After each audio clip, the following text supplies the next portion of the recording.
Celestine stood in the shadowed corridor outside the library. Her hand rested on the cold brass doorknob. She could hear voices inside. One of them was his, the Duke of Ashford, Alistair. Her breath caught in her throat. She had come to tell him something important, something she had kept hidden for 3 years. But now she heard another sound, laughter. His laughter.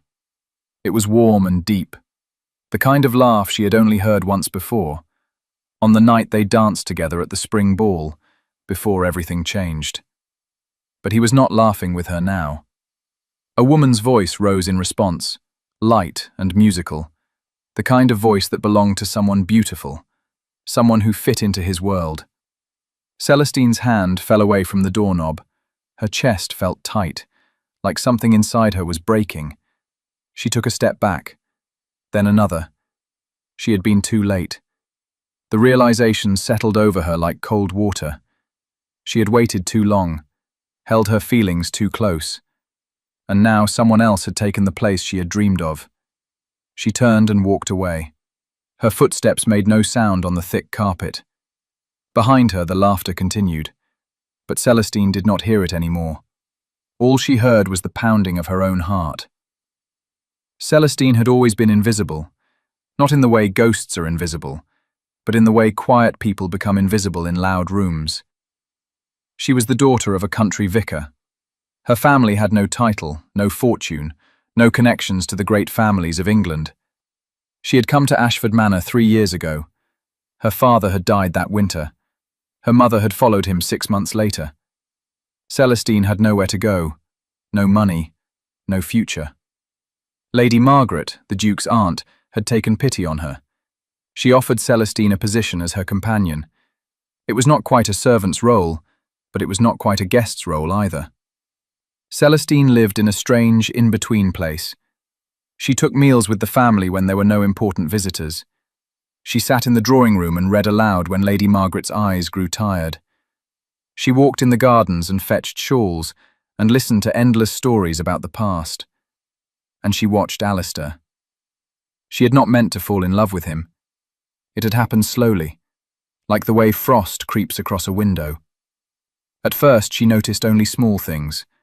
The way he smiled at his younger sister, the way he listened to his steward's reports with genuine interest, the way he never spoke down to the servants. Then she noticed larger things.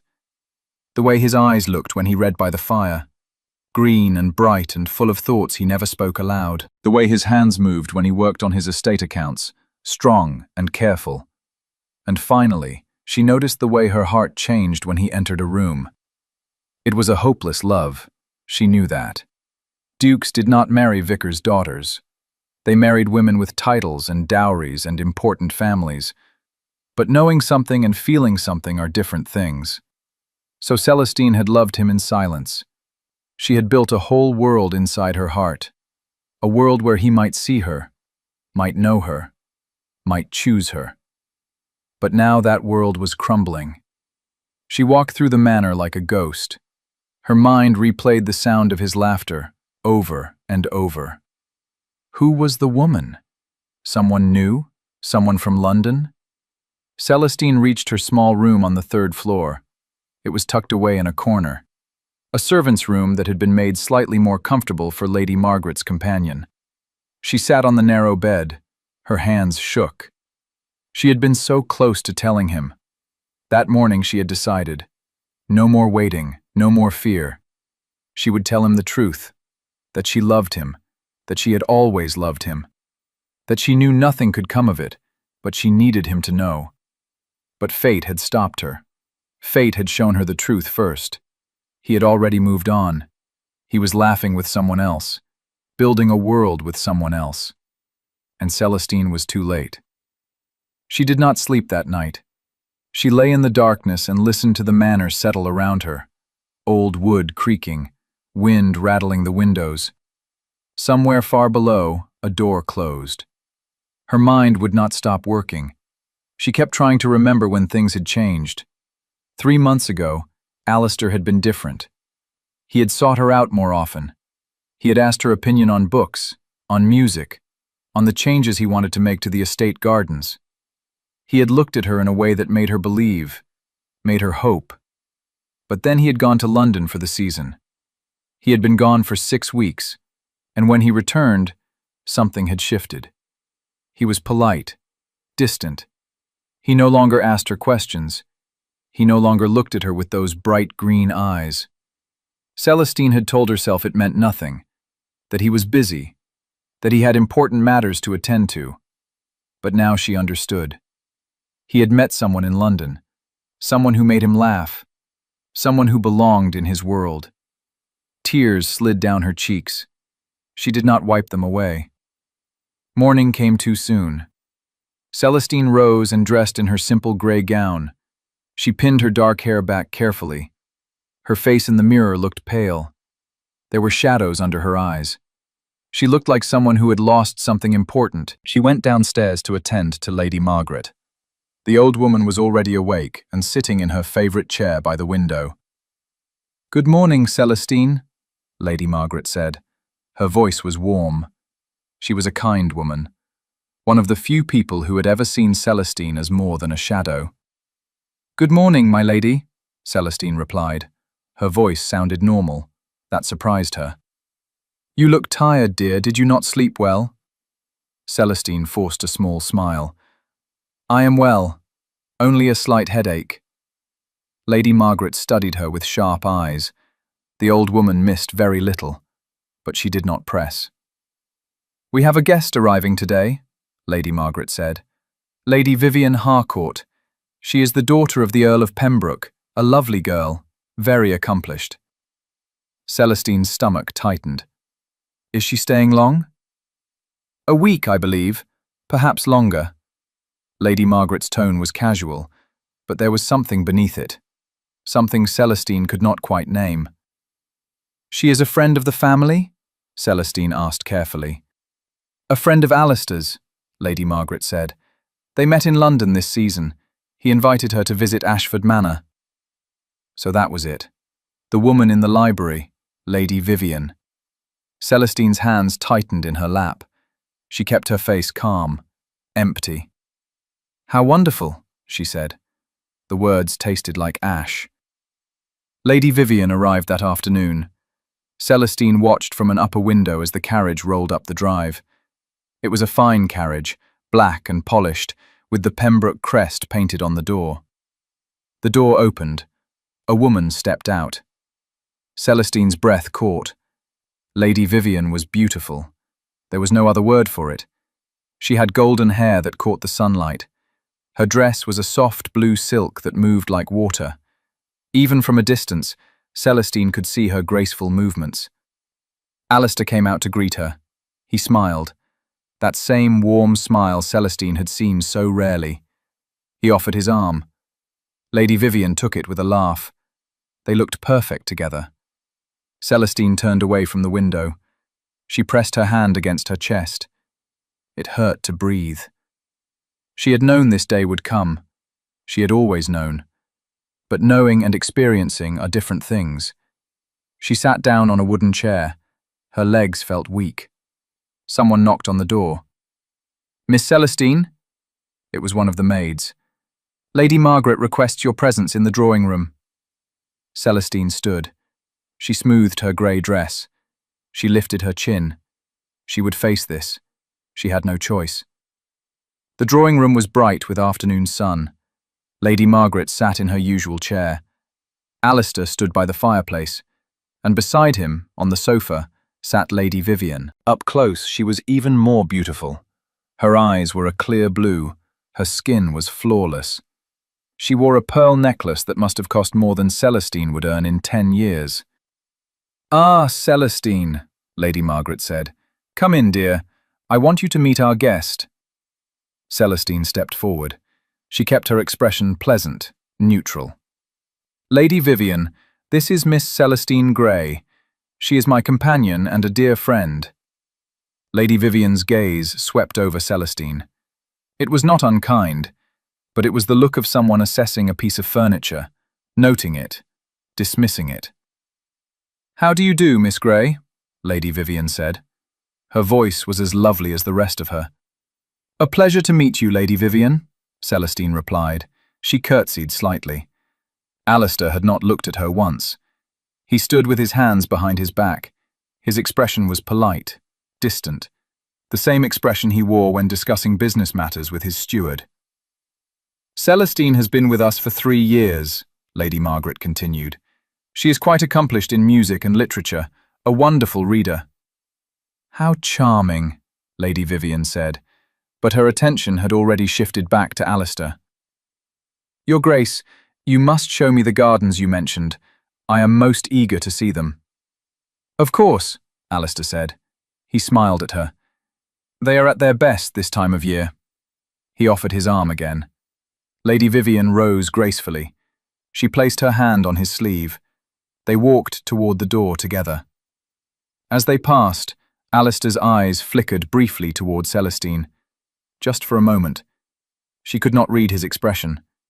Then they were gone. Lady Margaret sighed. She is a lovely girl, is she not? Celestine's throat felt tight. Very lovely. Alistair seems quite taken with her. Yes, Celestine whispered. Lady Margaret looked at her for a long moment. Her expression was sad, knowing, but she said nothing more. Celestine threw herself into work. She read to Lady Margaret for hours. She organized the library. She helped with the household accounts. Anything to keep her mind busy. But every evening, she heard the laughter. Alistair and Lady Vivian dined with the family. They walked in the gardens. They played cards in the drawing room. And they laughed together. It was torture. But Celestine could not look away.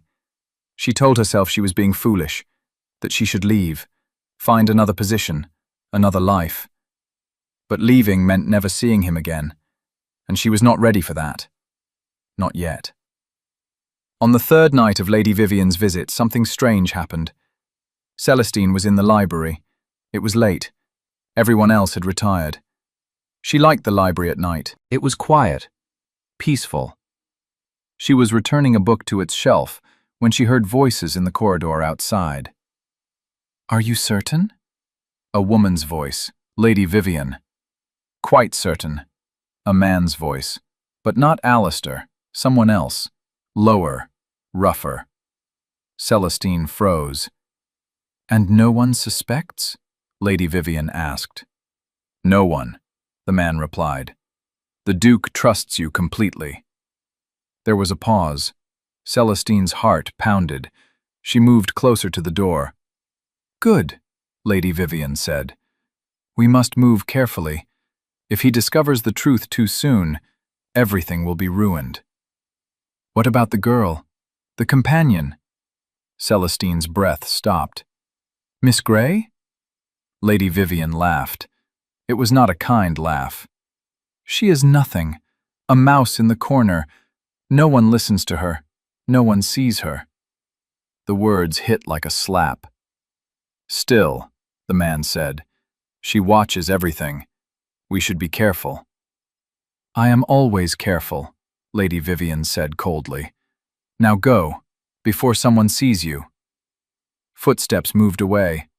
Celestine heard a door close in the distance. She stood in the darkness of the library. Her hands trembled. What had she just heard? Lady Vivian was planning something that involved deceiving Alistair. And that man, who was he? Celestine's mind raced. She knew she should tell someone, tell Alistair. But would he believe her? She was nothing, a mouse in the corner. Lady Vivian was right about that. Still, she had to try. The next morning, Celestine sought out Alistair. She found him in his study. He was working at his desk. Papers spread before him. His dark hair fell across his forehead. He looked tired. She knocked softly on the open door. He looked up. Surprise flashed across his face. Miss Grey. Your Grace, she said. Her voice was steady. May I speak with you? It is important. He set down his pen. Of course. Please, come in. She stepped inside. The study smelled of leather and ink. It was a room she had always liked, a room that felt like him. "What is it?" he asked. His tone was polite, but there was a wariness in his eyes. Celestine hesitated. How could she explain what she had heard? It sounded like jealousy, like the desperate attempt of a woman scorned. But it was not that. She was certain. "It concerns Lady Vivian," she began carefully. His expression shifted, became guarded. "Go on." "Last night I overheard a conversation. She was speaking with a man. I do not know who he was, but they were discussing a deception, something they are planning." Alistair's jaw tightened. "What exactly did you hear?" Celestine repeated the conversation as best she could remember. She watched his face, looking for belief, for trust, but what she saw was disappointment. "Miss Grey," he said slowly, "I understand that Lady Vivian's presence here may be difficult for you." Celestine's stomach dropped. "That is not, but I must ask you to be cautious about making accusations based on fragments of conversation. Lady Vivian is a respected woman from a noble family. Such claims could damage her reputation unfairly." The words were like ice water. He did not believe her. Celestine's face flushed. "I am not making accusations, Your Grace. I am simply reporting what I heard." "And I appreciate your concern," he said. His tone was kind, but final. "However, I think perhaps you misunderstood what you heard. Conversations taken out of context can sound very different from their true meaning." He thought she was lying, or worse, imagining things. Celestine lifted her chin. Pride burned in her chest. "Of course, Your Grace. I apologize for disturbing you." She turned to leave. "Miss Grey." She paused, did not look back. "I do not wish for there to be any awkwardness during Lady Vivian's visit. I hope we can all be civil." Civil, as if she were the problem. "Of course," she said quietly. Then she left. Celestine returned to her room. She closed the door, leaned against it. Her hands shook with anger and humiliation. He had dismissed her, treated her like a jealous child. But she knew what she had heard. Lady Vivian was planning something that would hurt Alistair. And if he would not believe her, she would have to prove it herself. She sat at her small writing desk. She pulled out a piece of paper and began to make notes. What did she know? Lady Vivian had come from London. She had met Alistair during the season. He had invited her to Ashford Manor. She was wealthy, connected, beautiful. But she was also planning something with an unknown man, something secretive. Celestine needed to know more. She needed to find out who the man was, what they were planning, and why. But how? She was a companion. She had no power, no authority. She could not simply demand answers. She would have to investigate quietly, carefully, like a mouse in the corner. That evening, Celestine paid close attention to Lady Vivian. She watched her at dinner, the way she smiled at Alistair, the way she touched his hand when she thought no one was looking. It all seemed genuine, warm. But Celestine knew better now. She had heard the coldness in Lady Vivian's voice, had heard her laugh at the idea of Celestine being a threat. After dinner, the family gathered in the drawing room. Lady Margaret requested that Celestine read aloud from a novel. Celestine agreed. She sat near the lamp and opened the book. As she read, she watched. Lady Vivian sat close to Alistair. She laughed at his comments. She asked him questions about the estate, about his family. She was charming, attentive, but there was something calculated about it, something too perfect. Halfway through the chapter, a servant entered. He handed Lady Vivian a folded note. Celestine watched from the corner of her eye. Lady Vivian opened the note. Her expression did not change, but her fingers tightened on the paper. She stood gracefully. "Please excuse me. I have a slight headache. I think I shall retire early." "Of course," Alistair said. He looked concerned. Shall I call for a maid? No, I am perfectly well, only tired. She smiled at him. Then she left the room. Celestine continued reading, but her mind was elsewhere. A note, delivered in the evening. What did it say?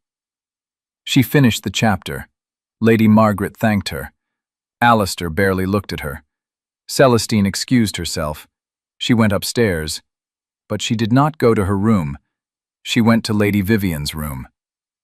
The corridor was empty, dark except for a few candles in wall sconces.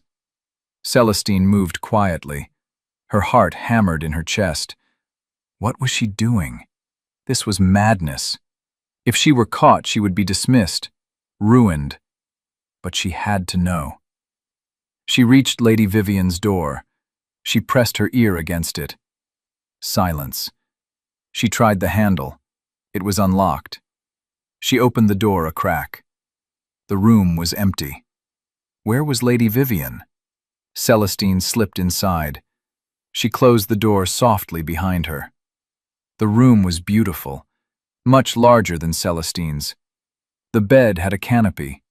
The furniture was polished and fine. On the writing desk, Celestine saw papers.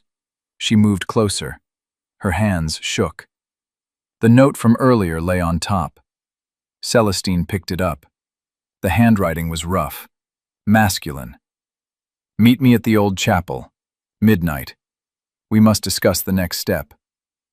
Celestine's breath caught. The old chapel. There was a ruined chapel on the edge of the estate. No one went there anymore. Midnight.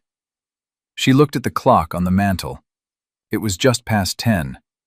She had 2 hours. Celestine returned to her room. She changed into a dark cloak. She could not risk being seen. At 11:30 she left the manor. She used the servants' entrance. The night was cold and clear. Stars shone overhead. She walked quickly across the grounds. Her breath misted in the air. The old chapel stood alone in a field. Its roof was half collapsed. Ivy covered the stone walls. Celestine approached carefully. She stayed in the shadows of the trees. She could see candlelight inside the chapel, flickering through the broken windows. Voices. She crept closer, found a place where she could see and hear without being seen. Lady Vivian stood in the center of the chapel. She wore a dark cloak. Her golden hair was hidden beneath a hood. Beside her stood a man. He was tall, rough-looking, not a gentleman. "Is everything ready?" Lady Vivian asked. "Yes," the man said. "The papers are forged perfectly. No one will suspect." "And you are certain they will hold up to examination?" "Certain," the man replied. "Once the Duke signs them, everything will transfer to your control." Celestine's blood ran cold. Papers. Forged. Transfer of control. "Good," Lady Vivian said. "He trusts me completely now. It will not be difficult to convince him to sign. He believes we are to be married." The man laughed. "And once the papers are signed?" "Once they are signed, I will take everything. The estate, the fortune, all of it." Lady Vivian's voice was sharp, cruel. "And the Duke will be left with nothing." Celestine pressed her hand to her mouth. Bile rose in her throat. It was a plot, a scheme to steal everything from Alistair. "What about the marriage?" the man asked. "There will be no marriage," Lady Vivian said coldly. "Once I have what I need, I will disappear. By the time he realizes what has happened, it will be too late." "Clever," the man said. "I have been planning this for over a year," Lady Vivian said. "The Duke of Ashford is wealthy, powerful, and foolish enough to believe that a woman like me could love him for anything other than his fortune." The words were like knives. Celestine had heard enough. She needed to get back, needed to warn Alistair. She turned to leave, but her foot caught on a root. She stumbled, made a sound. The voices inside stopped. "What was that?" the man asked. Celestine ran. She ran through the darkness, her cloak tangled around her legs. Behind her she heard shouts. They were coming after her. Celestine's lungs burned. She did not know the grounds as well in the dark. She stumbled over uneven ground. A hand grabbed her arm. She cried out, tried to pull away. "Stop!" a voice commanded. Not the man from the chapel, a different voice. She turned. Alistair. He stood in the moonlight. His face was shadowed, unreadable. "Your Grace," she gasped. "What are you doing out here?" he demanded. His grip on her arm was firm. Before she could answer, two figures emerged from the trees, Lady Vivian and the man. They stopped when they saw Alistair. Lady Vivian's face went pale. Then she recovered. Her expression shifted, became frightened. "Your Grace," she said breathlessly. "Thank goodness. This woman was spying on me." Alistair looked between them, his jaw tight. "Is this true, Miss Grey?" he asked. Celestine's heart pounded. "Yes, but not for the reason she claims." "She is obsessed with you," Lady Vivian said quickly. "I have seen the way she watches you. She is jealous. She followed me here to harm me." "That is a lie," Celestine said. Her voice shook. "I followed you because I overheard your conversation in the manor. I knew you were planning something, and I was right."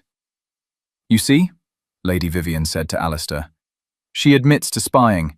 She is unbalanced, dangerous." The man beside Lady Vivian shifted. His hand moved toward his coat. Alistair saw it. His expression changed, became sharp. "Who is this man, Lady Vivian?" he asked. His tone was cold. He is no one. A servant," Lady Vivian stammered. "Then why are you meeting him in secret, at midnight?" Lady Vivian's face flushed. "Tell me the truth," Alistair said. His voice was quiet, but there was steel beneath it. The man moved, pulled something from his coat. A knife. Everything happened quickly. The man lunged at Alistair. Celestine screamed. Alistair dodged. His hand shot out, caught the man's wrist. They struggled. The knife glinted in the moonlight. Celestine looked around wildly. She saw a fallen branch. She grabbed it. Without thinking, she swung it at the man's head. It connected with a dull thud.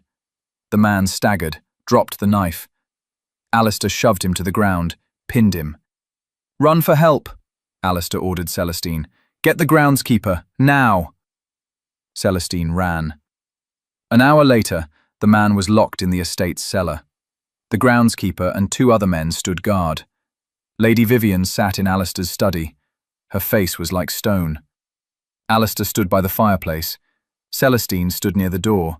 She was still shaking. "Explain," Alistair said to Lady Vivian. "Everything." Lady Vivian said nothing. "I heard it all," Celestine said quietly.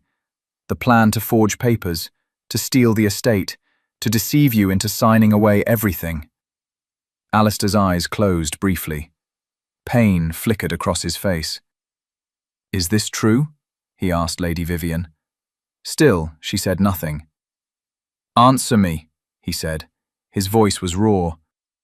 "Yes," Lady Vivian said finally. Her voice was flat. "It is true." The silence that followed was terrible. "Why?" Alistair asked. She laughed. It was a bitter sound. "Because men like you have everything. Title, wealth, power, while the rest of us must beg for scraps." "You are the daughter of an earl," Alistair said. "You are not poor." "My father is bankrupt," Lady Vivian spat. "He has gambled away everything. We have nothing left but the title. I needed money, your money." "So you planned to steal it?" "I planned to take what I deserved," she said. "What is the difference? You would have wasted it on your precious estate, your precious tenants. I would have used it properly." Alistair stared at her. "I trusted you." You were a fool, she said coldly. He turned away. His shoulders were stiff. Leave, he said. Take your belongings and leave my house. I will not have you arrested, but if you ever return, I will not be so merciful. Lady Vivian stood. She looked at Celestine.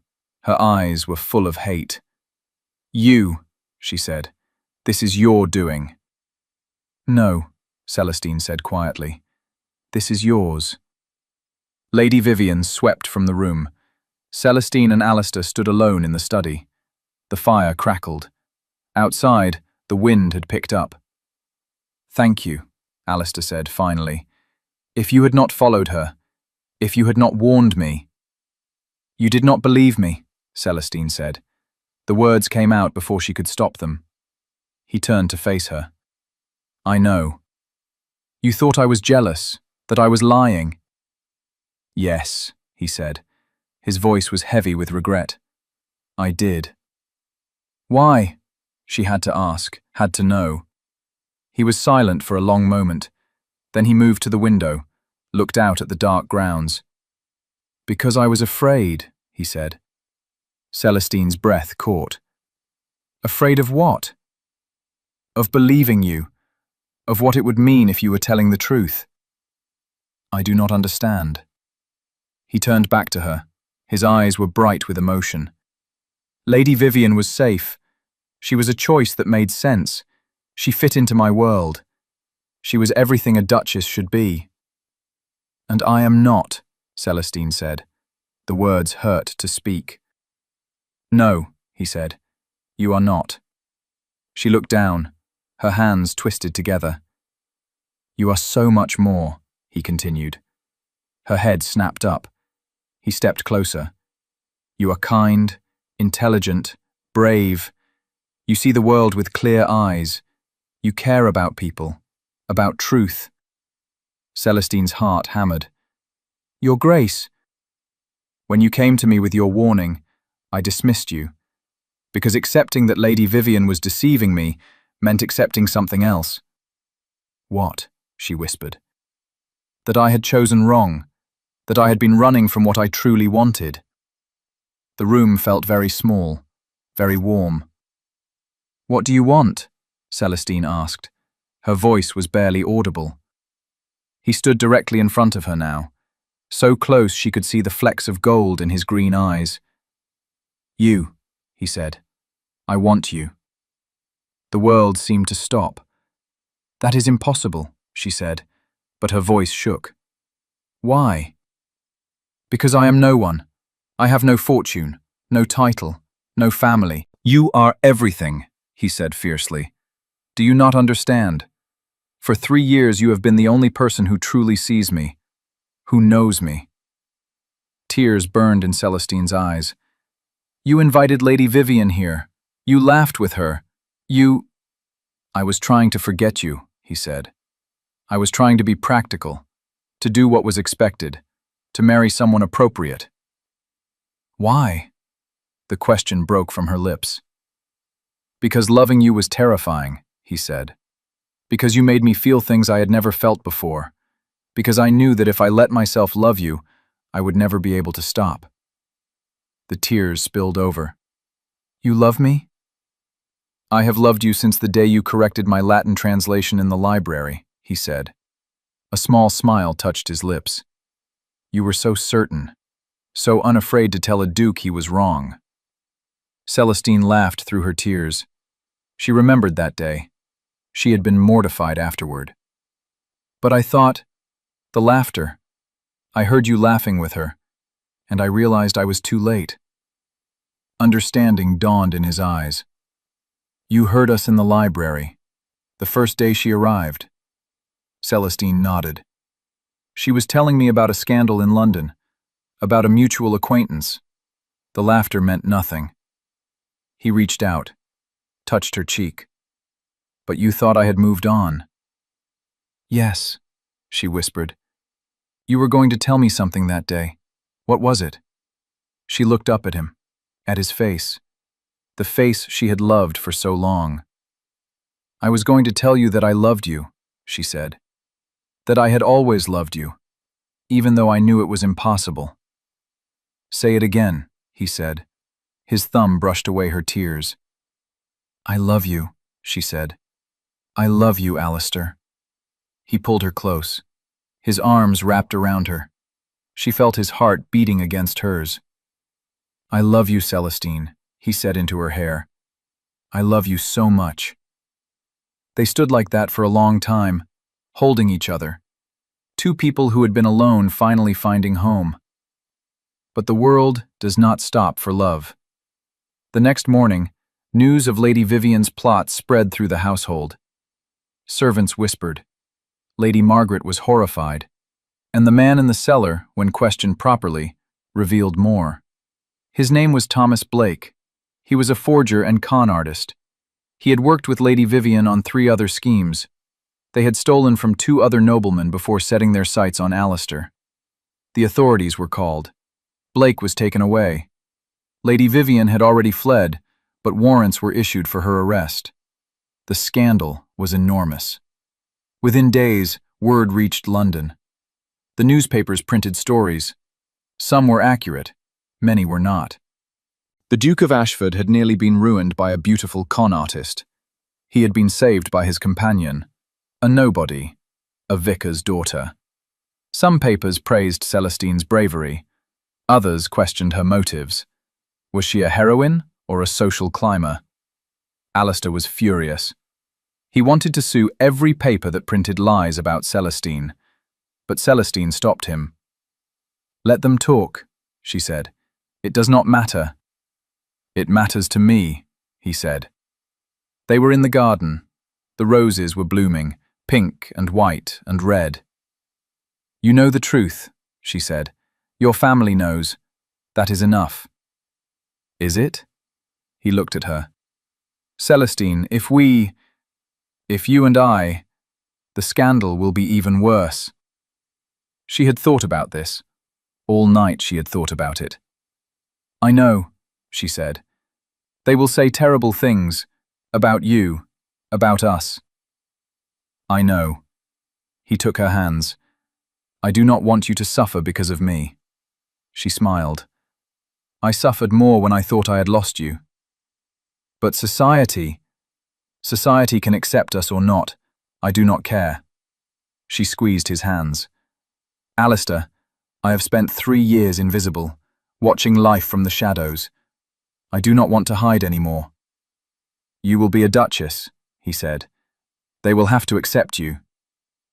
"They will hate me for it," she said honestly. "I will be the woman who trapped a duke, who rose above her station." "You did not trap me. I am choosing you, freely." "I know that. You know that. But they will not see it that way." He pulled her close. "Then we will face them together." She leaned into him, felt his strength.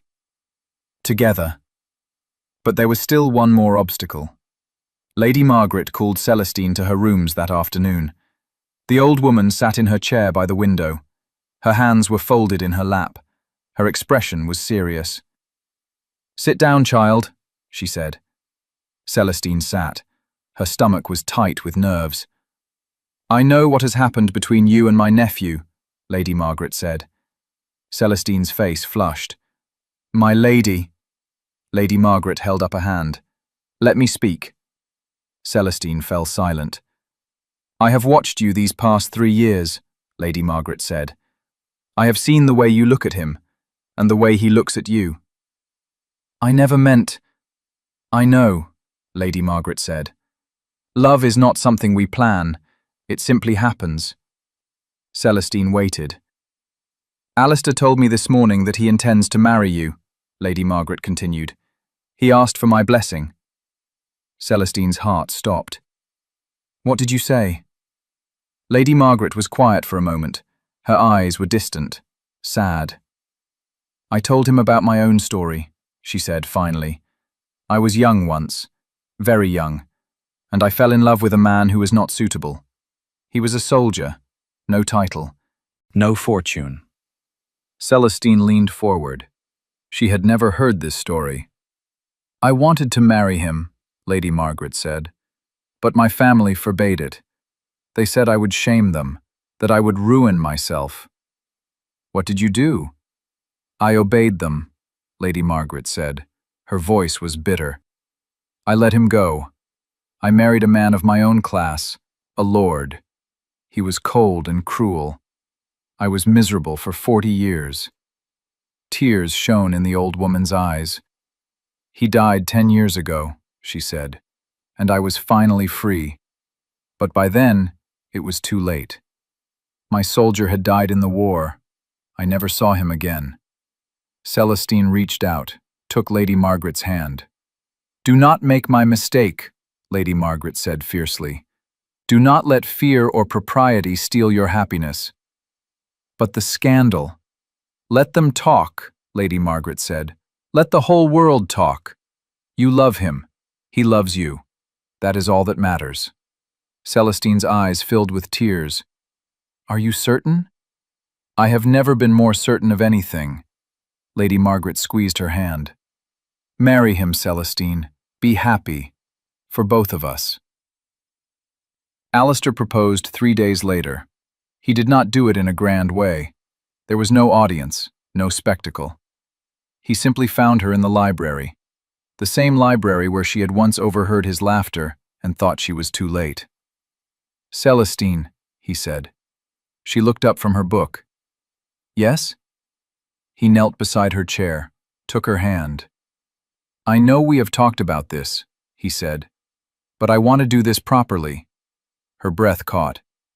Celestine Gray, he said, you are the bravest, kindest, most remarkable woman I have ever known. You saved my life, my fortune. But more than that, you saved my heart. Tears slid down her cheeks. I do not care what society says. I do not care about titles or propriety or scandal. I only care about you. He reached into his pocket, pulled out a ring. Will you marry me? The ring was beautiful, a sapphire surrounded by small diamonds. It had belonged to his mother.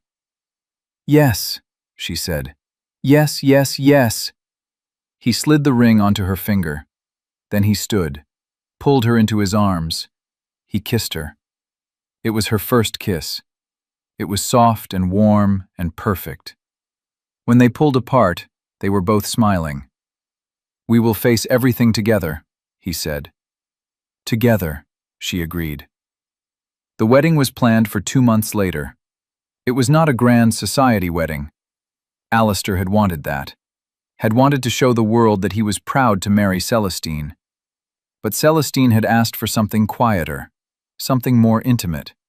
So they were married in the small chapel on the estate, the one that was still used, not the ruined one where Lady Vivian's plot had been revealed. Lady Margaret was there, and Alistair's sister, and a few close friends.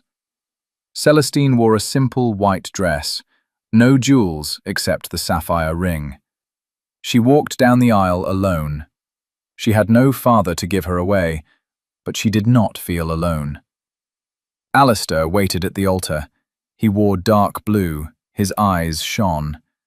When she reached him, he took her hands. The vicar spoke the words, the ancient vows, and when Alistair said, I do, his voice was strong and clear. When Celestine said, I do, she felt as if her heart would burst. They were pronounced husband and wife. Alistair kissed her, and the small gathering applauded. The scandal did not die quickly. London society was outraged. A duke marrying his aunt's companion. It was unheard of. Some families cut ties with the Ashfords, some refused invitations, but others were curious. They wanted to meet the woman who had captured a duke's heart, who had saved him from ruin. Celestine attended her first ball as the Duchess of Ashford 3 months after the wedding. She was terrified. She wore a gown of deep emerald green. Alistair had insisted she visit the finest modiste in London. The dress was beautiful, but Celestine felt like an imposter. You are a duchess, Alistair reminded her in the carriage. You belong anywhere I belong. They will stare, she said. Let them, he smiled. You are the most beautiful woman in England. I want them to stare." She laughed despite her nerves. When they entered the ballroom, conversation stopped. Every eye turned to them. Celestine felt her face flush, but she lifted her chin, kept her hand on Alistair's arm. They walked through the crowd. Heads turned, whispers followed. But Alistair did not falter. He introduced her proudly, spoke of her bravery, her intelligence. Slowly, the whispers changed. Some people remained cold, but others were intrigued, impressed. By the end of the night, Celestine had danced with half a dozen lords, had been complimented by a duchess, had been invited to 3 different gatherings. "You see," Alistair said as they rode home, "you were magnificent." "I was terrified," she admitted.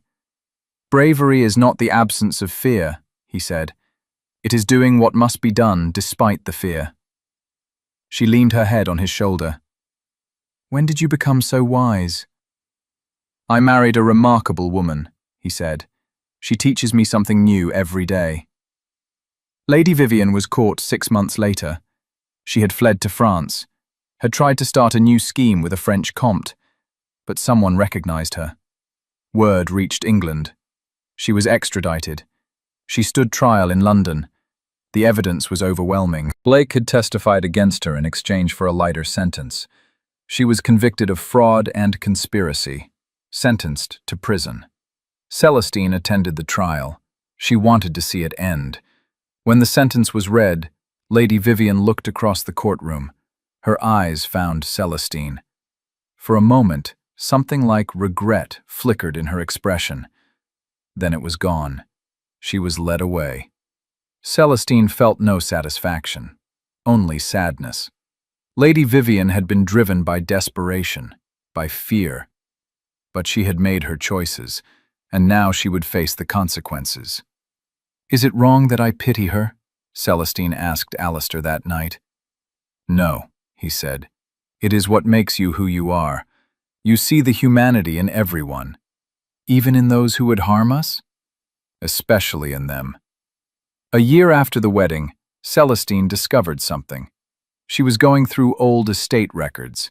Alistair had asked her to help organize them. She had a talent for it. She found a letter. It was addressed to the previous Duke, Alistair's father. It was from her father. Celestine's hands shook as she opened it. The letter was dated 20 years earlier, before she was born. In it, her father wrote of a debt. The old Duke had lent him money when his parish was struggling, had saved his congregation. Her father had never been able to repay the debt, but he had written to thank the Duke, to promise that if there was ever anything he could do in return, he would.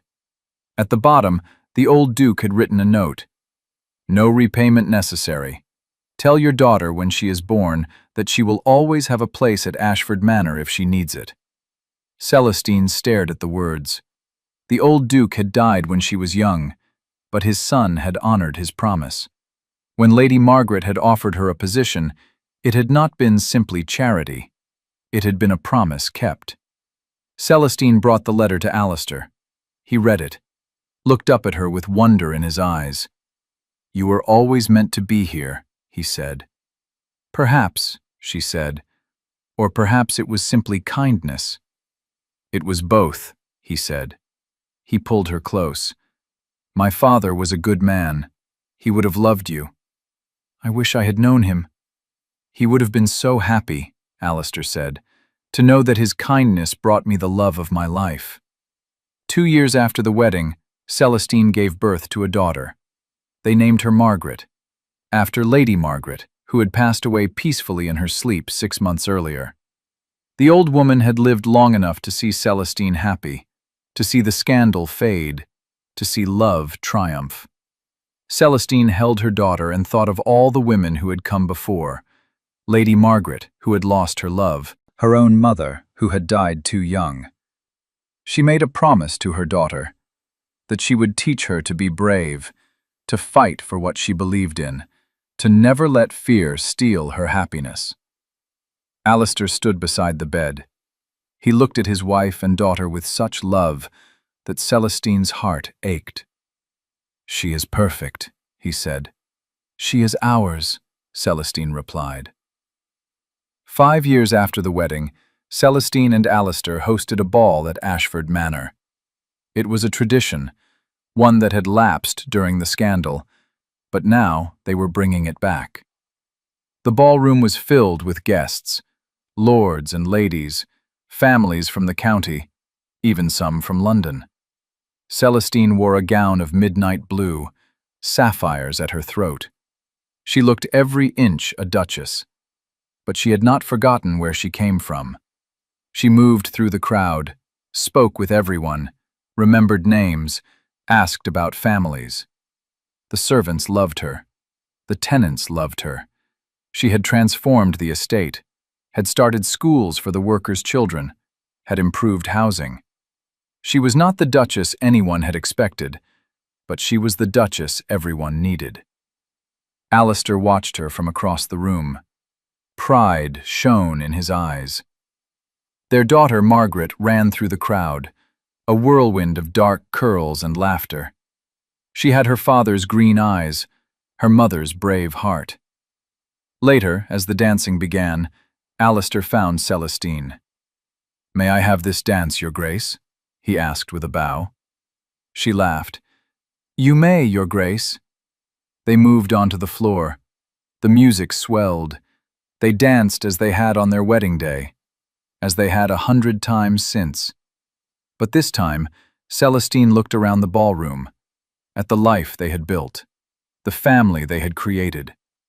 She thought of that night 5 years ago, when she had stood outside the library door, when she had heard him laugh with someone else, when she had thought she was too late. She had been so wrong. She had been exactly on time. Because that moment of heartbreak had led to courage. Courage had led to truth. Truth had led to love. "What are you thinking?" Alistair asked. She smiled up at him. "I am thinking about how I almost gave up, how I almost walked away." "I am grateful you did not." "So am I." He spun her across the floor. "Do you have any regrets?" She thought about it, about the scandal, the whispers, the struggle. "None," she said. "Not a single one." "Good," he said. He pulled her closer. "Neither do I." The music played on. The candles flickered. And in the center of the ballroom, a duke and his duchess danced. Two people who had found each other despite every obstacle, despite every rule, despite fear itself. Two people who had learned that sometimes being too late is really just being right on time. 10 years after the wedding, Celestine sat in the library. It was her favorite room, always had been. She was writing a letter to Margaret, who was away at school. Their daughter was brilliant, curious, already showing signs of the same bravery her mother possessed. Alistair entered. He had grey at his temples now, lines around his eyes, but he was still the same man she had fallen in love with all those years ago. "Another letter to our daughter?" he asked. "She worries too much," Celestine said. "I want her to know she is doing wonderfully." He sat beside her, picked up her hand, kissed it. "You are a wonderful mother," he said. "I try," she said. They sat in comfortable silence, the kind of silence only long-married couples can share. "Do you remember," Alistair said, "the first time we spoke, really spoke?" "In this very room," Celestine said. "I corrected your Latin." He laughed. "I was so embarrassed. I was mortified. I thought you would have me dismissed." "I thought you were magnificent," she smiled. "You did not." "I did," he insisted. "I went to my room that night and could not stop thinking about you, about the way you stood up to me. No fear, just truth." "I was terrified," she admitted. "You never showed it." She leaned her head on his shoulder. "We have had a good life, have we not?" "The best life," he said. "Even with all the scandal, all the struggle." "Especially because of it," he said. It made us who we are, together. Outside, the sun was setting. Golden light streamed through the windows. Celestine thought about that girl she had been, standing in the corridor, hearing laughter, believing she was too late. That girl had been so afraid, so certain that love was beyond her reach. But she had been wrong. Love had not been beyond her reach. It had been waiting for her, just around the corner, just past the fear. All she had needed was courage. "I love you," she said to Alistair. "I love you," he replied. And in the library, where their story had truly begun, they sat together. Two people who had chosen each other, who continued to choose each other every single day. 20 years after the wedding, Celestine became a grandmother. Margaret married a kind man, a scholar. They had a son. They named him Alistair. Celestine held her grandson and marveled at the circle of life, at how far she had come. She was no longer the vicar's daughter with no future. She was a duchess, a mother, a grandmother. But more than that, she was loved. One afternoon, she sat in the garden with her grandson. He was 2 years old, full of energy and questions. Alistair joined them. He moved slower now, but his smile was still warm, his eyes still bright. "Tell me a story, Grandmama," little Alistair said. "What kind of story?" Celestine asked. "A love story," the boy said. Celestine and Alistair exchanged a look, a smile. "Very well," Celestine said. "Once upon a time, there was a girl who thought she had lost her chance at happiness. She heard the man she loved laughing with someone else, and she believed she was too late." "Was she?" the boy asked. "She thought so," Celestine said. "But she was wrong, because sometimes the hardest moments lead to the most beautiful outcomes." "What happened?" the boy asked, entranced. "She found her courage," Celestine said. "She discovered a secret. She saved the man she loved, and in the end, he chose her." "Did they live happily ever after?" the boy asked. Celestine looked at Alistair, at his weathered face, at the love still shining in his eyes. "They did," she said. "They really did." The boy clapped his hands. Then he ran off to chase a butterfly. Alistair took Celestine's hand. "It is a good story," he said. "It is our story," she replied. And in the garden, surrounded by roses and sunshine, they sat together, still holding hands, still in love. A duke and a duchess who had defied every rule, who had faced every obstacle, who had proven that love was stronger than fear, stronger than scandal, stronger than anything. From somewhere in the house they heard laughter. Margaret and her husband, playing with their son. Celestine smiled. Laughter had once been the sound that broke her heart, the sound that made her believe she had lost everything. But now, it was the sound of family, of joy, of a life well lived. She had not been too late after all. She had been exactly where she needed to be, exactly when she needed to be there. And that had made all the difference.